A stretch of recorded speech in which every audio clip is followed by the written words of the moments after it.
तो इस कहानी के स्टार्ट में हम एक बहुत बड़ी सी ड्रिलिंग मशीन को देखते हैं जो जमीन के कोर यानी गहराई तक ड्रिल करती जा रही थी। ये सब विक्टर नाम का बिजनेसमैन करवा रहा था। इसी ड्रिलिंग के दौरान अचानक वहाँ जलजला आ जाता है। जलजले को नोट करते हुए साइंटिस्ट विक्टर से कहते हैं इस ड्रिलिंग को अभी रुकवा दें। अगर आपने ऐसा ना किया तो कुछ ही देर में ये पूरा शहर तबाह हो जाएगा। लेकिन विक्टर तो किसी की सुनने वाला नहीं था। किस्मत से कुछ ही देर में वो ड्रिलिंग मशीन खुद ही रुक गई, क्योंकि ज्यादा गहराई में खुदाई करने के लिए उसे ज्यादा पावर की जरूरत थी और ये पावर उसे सिर्फ नैनो कैटलिस्ट नाम की एक डिवाइस से मिल सकती थी, जो कि फिलहाल विक्टर के पास नहीं थी।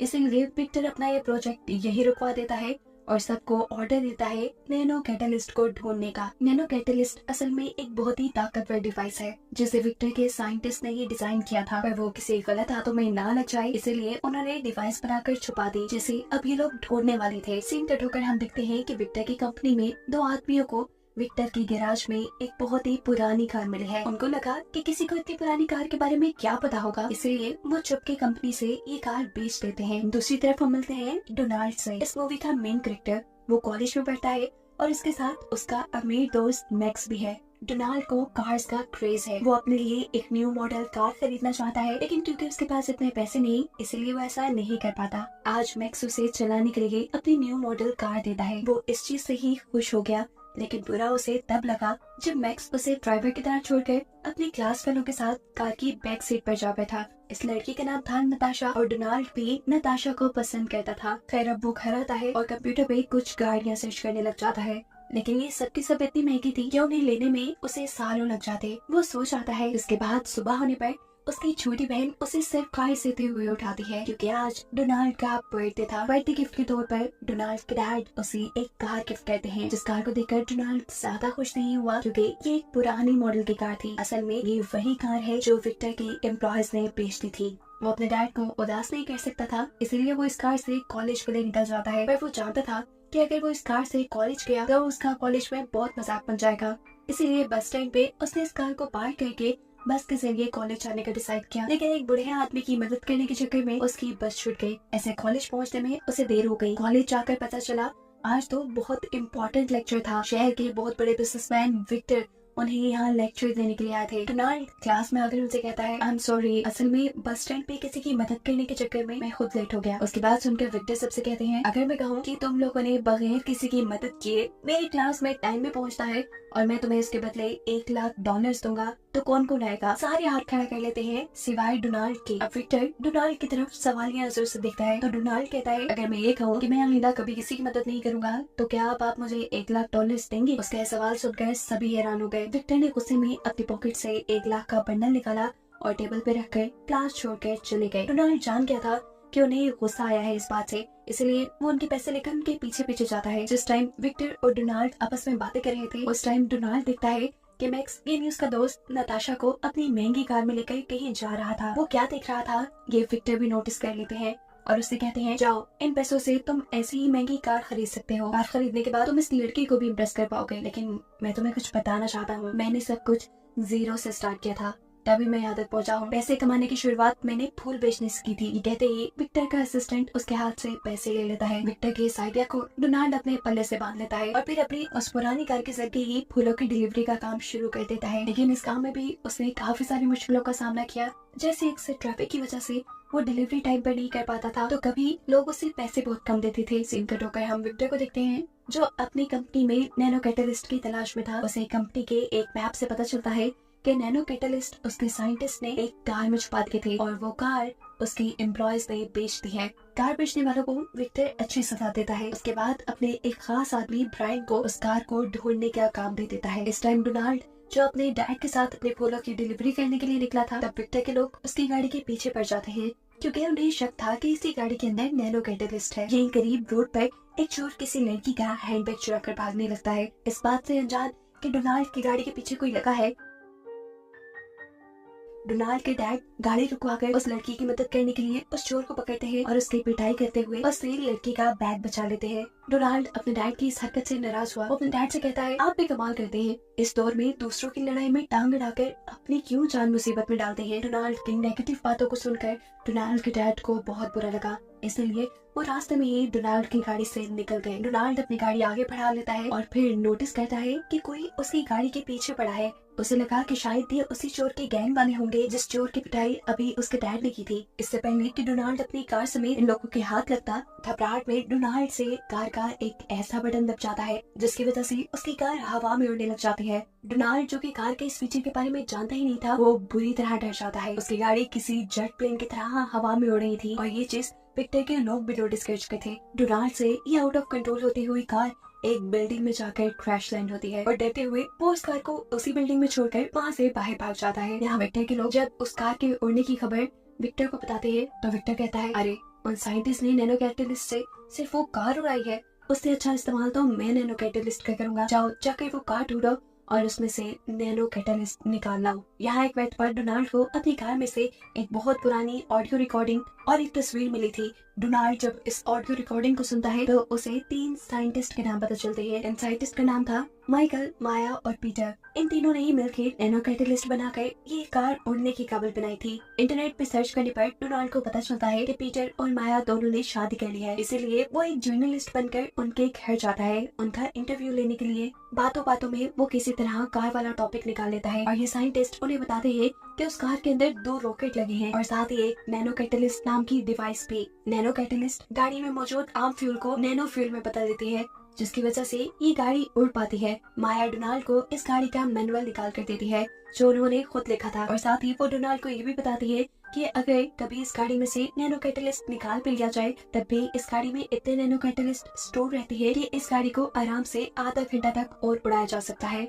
साफ लफ्जों में अब डोनाल्ड को मालूम हो गया था कि ये गाड़ी बिल्कुल सेफ है, इसलिए वो वापस अपनी गाड़ी के पास जाता है और माया के दिए मैनुअल का इस्तेमाल करते हुए वो इस गाड़ी को उड़ाना सीख लेता है। इस गाड़ी के उड़ने वाली फीचर ने तो उसकी लाइफ ही बदल दी थी। उसका काम बहुत आसान हो गया था, उसे अब ट्रैफिक में फंसने की जरूरत ही नहीं पड़ती थी। उसने अपने फूलों की डिलीवरी का काम बहुत बढ़ा लिया था, वो टाइम से डिलीवरी कर पाता था। इस तरह उसने ज्यादा पैसे भी कमा लिए थे। कुछ पैसे इकट्ठे होने के बाद वो अपनी फ्रेंड नताशा को डिनर पर भी लेकर जाता है। नताशा भी डोनाल्ड के साथ टाइम स्पेंड करके खुश थी और ऐसे ही हमें मालूम हुआ कि वो भी डोनाल्ड को पसंद करने लगी थी। यहीं इस फैंसी रेस्टोरेंट पे डोनाल्ड को विक्टर भी मिल जाता है। वो विक्टर से शुक्रिया अदा करता है कि आपके कहे के अकॉर्डिंग मैंने फूलों की डिलीवरी का काम शुरू किया और अब मैं इतने पैसे कमाने लग गया हूँ कि जल्द ही एक गाड़ी ले लूंगा। यहाँ विक्टर के बाकी लोग जो अभी तक उस गाड़ी को ढूंढने के चक्कर में थे, वो रोड पे चलते हुए डोनाल्ड के डैड का पीछा करते हैं। उन्होंने अपने साथ उस चोर को भी रखा हुआ था ताकि वो डोनाल्ड के डैड को पहचान कर बताए क्या वही वो आदमी है जिसकी गाड़ी उड़ पा रही थी। ये चोर जब डोनाल्ड के डैड को देखता है तो इन लोगों से झूठ कह देता है कि नहीं, ये वो आदमी नहीं जिसने मेरी पिटाई की थी। उसने झूठ इसलिए बोला क्योंकि वो डोनाल्ड के डैड से बदला लेना चाहता था।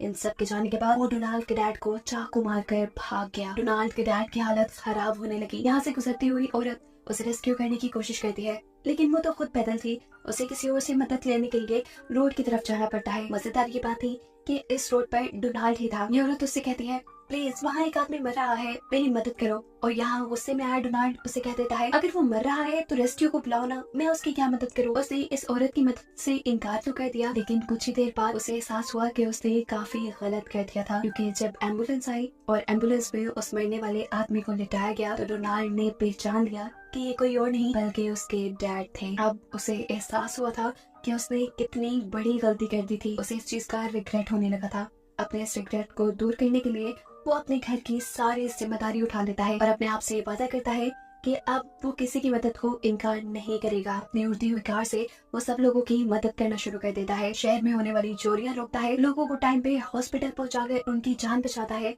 यहाँ तक कि आग लगी बिल्डिंग्स के अंदर जा जाकर भी लोगों की जान बचाता है। ये कह ले कि वो इस शहर के लोगों के लिए सुपर हीरो बन गया था, जिसके पास एक उड़ने वाली कार थी। न्यूज में भी उसके चर्चे होने लगे थे और अब सब लोग उसे ब्लैक लाइटनिंग के नाम से पुकार रहे थे, क्योंकि कोई उसका असल नाम नहीं जानता था। ये बात विक्टर तक भी पहुंच जाती है और वो भी ब्लैक लाइटनिंग के पीछे पड़ जाता है। ये खबर जैसे ही दोनों साइंटिस्ट यानी पीटर और माया को पता चलती है तो वो तो समझ गए कि ये लड़का कोई और नहीं बल्कि डोनाल्ड है, जो उनसे इंटरव्यू के दौरान इस गाड़ी का मैनुअल ले गया था। सीन कट होकर हमें पीटर को दिखाया जाता है, जिसके दिमाग में एक अजीब ही प्लान चल रहा था। उसने ब्लैक लाइटनिंग को उसका काम करते हुए देखा था। यही देखते हुए वो अपने पुराने साइंटिस्ट को अपने पास बुलाता है और उनसे कहता है, क्या आपने ब्लैक लाइटनिंग को देखा? कितना अच्छा काम कर रहा है, शहर में होने वाले क्राइम को रोक रहा है, लेकिन उस अकेले की कोशिश से पूरा शहर ठीक नहीं हो सकता। वो एक इंसान शहर में किस किस की मदद को पहुंचे। सोचिए, अगर यही कार्स हमारी पुलिस के पास हो तो कितनी जल्दी क्राइम रुक जाएगा। इसलिए मैं चाहता हूँ कि ये कार्स बनाने के लिए आप लोग और नैनो कैटलिस्ट बनाए। ये तीनों विक्टर की बातों में आ जाते हैं और नैनो कैटलिस्ट को बनाने की तैयारी में लग जाते हैं। सीन कट होकर हम डोनाल्ड को देखते हैं, जिसे मैक्स की तरफ से नताशा को फूल देने का ऑर्डर मिला था। जब वो फूलों की डिलीवरी के लिए जाता है तो नताशा डोनाल्ड को देखकर काफी ज्यादा खुश हो जाती है। ये दोनों यहाँ काफी बातें करते हैं और नताशा डोनाल्ड से ब्लैक लाइटनिंग के बारे में बात करती है। वो कहती है कि मुझे लगता है ब्लैक लाइटनिंग के साथ जिंदगी में कुछ बहुत बुरा हुआ होगा, इसलिए वो हमेशा हर एक की मदद को तैयार रहता है और किसी से नहीं मिलता। आई विश कि मैं उससे शादी करके उसकी ये तन्हाई दूर कर पाऊँ। डोनाल्ड चुपचाप उसकी ये सारी बातें सुनता रहा, लेकिन उसे ये नहीं बता पाया कि मैं खुद ही ब्लैक लाइटनिंग हूँ। खैर, वो अब यहाँ से जाने के लिए अपनी गाड़ी में वापस बैठ जाता है और जब वो यहाँ से जाने ही वाला था तब उसकी नजर पड़ती है ऊपर बिल्डिंग भी एक बहुत बड़े बर्फ के ब्लॉक पे, जो टूटकर नताशा भी गिरने वाला था। नताशा को बचाने के लिए वो अपनी कार हवा में उड़ाता है और टेढ़ा करते हुए ये बर्फ का ब्लॉक तोड़ देता है।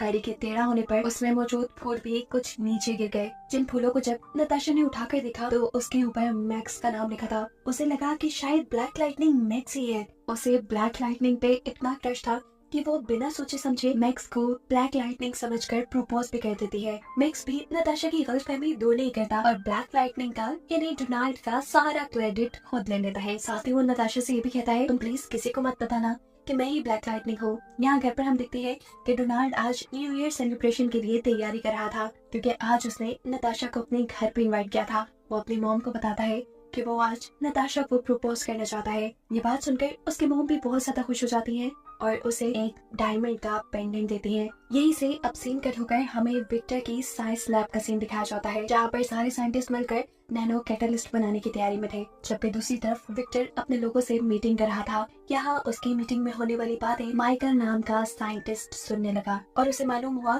कि विक्टर के इरादे आज भी अच्छे नहीं, क्योंकि पहले साइंटिस्ट ने उसके बुरे इरादों को देखकर उसे नैनो कैटलिस्ट बनाकर देने से मना कर दिया था। इसलिए इस मर्तबा विक्टर ने एक चाल चली थी। उसने साइंटिस्ट से कहा कि वो नैनो कैटलिस्ट बनाकर उड़ने वाली कार्स बनाना चाहता है, जिससे लोगों की मदद हो सके। लेकिन ऐसा नहीं था। असल में उसे नैनो कैटलिस्ट चाहिए थे अपनी ड्रिल मशीन को पावर देने के लिए, जो ड्रिल मशीन जमीन की कोर में खुदाई कर रही थी। जमीन की कोर खोदने के बाद उसे नीचे से बेशकीमती हीरे मिलते। इस लालची विक्टर ने ये नहीं सोचा था कि उस खुदाई के चलते जो शहर में तबाही आएगी उससे कितने लोग मारे जाएंगे। विक्टर के ये बुरे इरादे जानने के बाद माइकल की सारी बात जाकर पीटर और माया को भी बता देता है, यानी बाकी दोनों साइंटिस्ट को, और खुद तेजी से इस बिल्डिंग से निकलने की कोशिश में लग जाता है। उसे ऊपर की तरफ भागता विक्टर के लोग देख चुके थे। वो विक्टर से पूछते हैं, बताएं अब इस साइंटिस्ट का क्या करें, क्या ऐसे मार दें? फौरन विक्टर कहता है, अरे नहीं, उसके दिमाग में तो कुछ और ही चल रहा था। वो अपने लोगों से कहकर न्यूज में ये खबर फैला देता है कि साइंटिस्ट बिल्डिंग के टॉप पे फंस गए हैं, क्योंकि वो जानता था कि ये खबर सुनकर ब्लैक लाइटनिंग उसे बचाने के लिए जरूर आएगा। फिर विक्टर का प्लान यही था कि वो ब्लैक लाइटनिंग की गाड़ी से नैनो फ्यूल ले लेगा और फिर चाहे साइंटिस्ट उसे नैनो कैटलिस्ट बना कर दे या ना दे, उसका तो काम हो ही जाएगा। सीन कट होकर हम देखते हैं कि नताशा और मैक्स एक पार्टी में थे। नताशा भी टीवी पे साइंटिस्ट के फंसे होने की न्यूज सुन लेते हैं और वो मैक्स से कहती है, जाओ जाकर साइंटिस्ट को बचाओ। लेकिन अब वो नताशा को क्या बताए कि वो तो ब्लैक लाइटनिंग है ही नहीं। अब नताशा के कहने पर वो वहाँ से चला तो जाता है, लेकिन जाकर वॉशरूम में छुप जाता है। उसने सोचा कि जब ब्लैक लाइटनिंग सब कुछ ठीक कर देगा तो वो वापस नताशा को आकर कहेगा कि ये सब मैंने किया। उसके यहाँ से जाने के बाद डोनाल्ड नताशा के पास आता है, क्योंकि नताशा ने उसे प्रॉमिस किया था न्यू ईयर के दिन उसके घर आने का। वो नताशा से कहता है, चलो घर चलें। जिस पर नताशा कहती है, अरे नहीं, आई एम सॉरी, लेकिन मैं ब्लैक लाइटनिंग के साथ यहाँ आई हुई हूँ। तुम्हें पता है वो कोई और नहीं बल्कि हमारा दोस्त मैक्स ही है, और वो अभी भी साइंटिस्ट को बचाने के लिए गया है। नताशा की इन सारी बातों से डोनाल्ड उदास हो चुका था। वो यहाँ नताशा को सच बता देता है कि मैक्स ब्लैक लाइटनिंग में ही है, लेकिन हाँ, ब्लैक लाइटनिंग यहाँ बैठे बैठे ये सब तमाशा भी नहीं देख सकता। इसलिए वो फौरन साइंटिस्ट को बचाने के लिए यहाँ से निकल गया। उसने जाते जाते नताशा के पास वो लॉकेट छोड़ दिया था जो उसे उसकी मॉम ने दिया था। डोनाल्ड के दिए हुए इस लॉकेट को देखकर नताशा समझ गई कि वो मैक्स या ब्लैक लाइटनिंग से नहीं, वो तो डोनाल्ड से ही प्यार करती है। यहाँ न्यूज में दिखाया जाता है कि ब्लैक लाइटनिंग भी साइंटिस्ट की मदद करने के लिए पहुंच चुका था। ये खबर सुनते ही मैक्स भी वॉशरूम से बाहर आकर नताशा के पास चला जाता है और नताशा को सच बता देता है कि वो ब्लैक लाइटनिंग नहीं। ये बात सुनकर नताशा कहती है, मुझे तुम्हारे झूठ का बुरा नहीं लगा, क्योंकि मैं अब जान गई हूँ, मैं ना तो तुमसे प्यार करती हूँ और ना ही ब्लैक लाइटनिंग से, मैं डोनाल्ड से प्यार करती हूँ।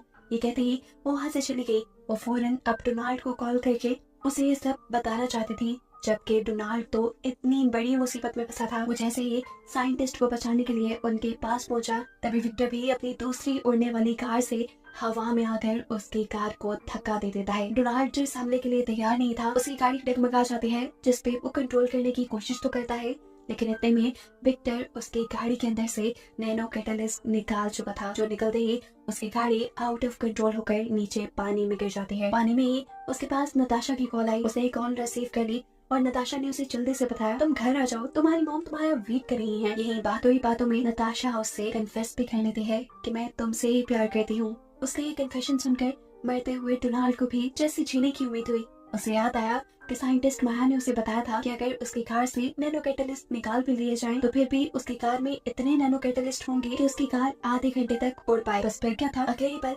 डोनाल्ड अपनी कार को सीधा पानी से उड़ाते हुए हवा में ले जाता है। लेकिन तब तक विक्टर ने नैनो कैटलिस्ट से अपनी ड्रिल को चलाना शुरू कर दिया था। ड्रिल जितना जमीन के कोर को डैमेज कर रही थी, उतनी ही तेजी से अब शहर में जलजला आने लगा था, जिसे रोकने के लिए डोनाल्ड जल्दी से उसकी लैब में जाकर उस नैनो कैटलिस्ट को उसकी मशीन से निकाल देता है। ऐसे ड्रिलिंग भी रुक जाती है और शहर में आने वाला जलजला भी रुक जाता है। लेकिन ऐसा कैसे मुमकिन था कि वो विक्टर के साथ पंगा लेता और विक्टर जवाब में कुछ भी ना कहता। विक्टर जो के बाद जानता था कि डोनाल्ड नताशा को पसंद करता है, वो जाकर नताशा को किडनैप कर लेता है और विक्टर से डील रखता है कि मुझे नैनो कैटलिस्ट दे जाओ और नताशा को आजाद करवा लो। डोनाल्ड को भी नताशा को बचाने के लिए विक्टर के पास आना पड़ा। इस टाइम विक्टर नताशा को अपनी उड़ने वाली कार में बिठाए हवा में था। डोनाल्ड अपनी कार को विक्टर की कार के ठीक नीचे ले जाकर 3 मरतबा हॉर्न करता है। उसके ऐसा करने से नताशा समझ गई कि उसके लिए सिग्नल था। विक्टर को चकमा देते हुए वो गाड़ी का दरवाजा खोल के उसकी गाड़ी से कूद गई, अपनी जान पर खतरा मोल लेते हुए। उसे यकीन था कि डोनाल्ड उसे बचा लेगा और उसकी सोच के बिल्कुल मुताबिक डोनाल्ड अपने उड़ने वाली कार के जरिए उसे कैच करके सेफली जमीन पे लैंड करवा देता है। उसको सेफली लैंड करवाने के बाद अब डोनाल्ड विक्टर को मजा चुकाने के लिए आगे बढ़ता है। उनकी कार्स आपस में तो लड़ रही थी, साथ ही साथ शहर में भी तबाही फैला रही थी। इस चीज को नोटिस करते हुए डोनाल्ड अपनी कार को आसमान की तरफ उड़ा लेता है और उसकी कार से नैनो कैटलिस्ट लेने के लिए विक्टर भी उसके पीछे चला गया। उड़ते उड़ते ये लोग स्पेस में पहुंच जाते हैं। विक्टर जिसकी कार में सिर्फ नॉर्मल रॉकेट लगे थे, स्पेस में जाते ही उसके रॉकेट बंद हो गए। उसके पास इतनी पावर भी नहीं बची कि वो जमीन पे वापस आ सके। लेकिन विक्टर के पास तो नैनो कैटलिस्ट था, जिसकी मदद से वो बहुत ही आसानी से जमीन पे वापस आ जाता है। रही बात विक्टर की, तो अब वो हमेशा स्पेस में ही रहने वाला था। ना ही अब वो जमीन पे आ सकता था और ना ही उसके घटिया प्लान अब जमीन को तबाह कर सकते थे। अब वो तीनों साइंटिस्ट जिन्होंने नैनो कैटलिस्ट बनाया था, वो डोनाल्ड से नैनो कैटलिस्ट लेकर तबाह कर देते हैं ताकि आइंदा ये किसी गलत हाथ में न जा पाए। कहानी के आखिर में हमें दिखाया जाता है कि नताशा को भी सच पता चल चुका था कि डोनाल्ड ही ब्लैक लाइटनिंग है। वो तो उसे डोनाल्ड के तौर पे भी पसंद करने लगी थी और अब ब्लैक लाइटनिंग के तौर पे भी। ये दोनों अपनी आगे की जिंदगी एक साथ गुजारने वाले थे और इनको खुश दिखाते हुए ये कहानी यहाँ खत्म हो जाती।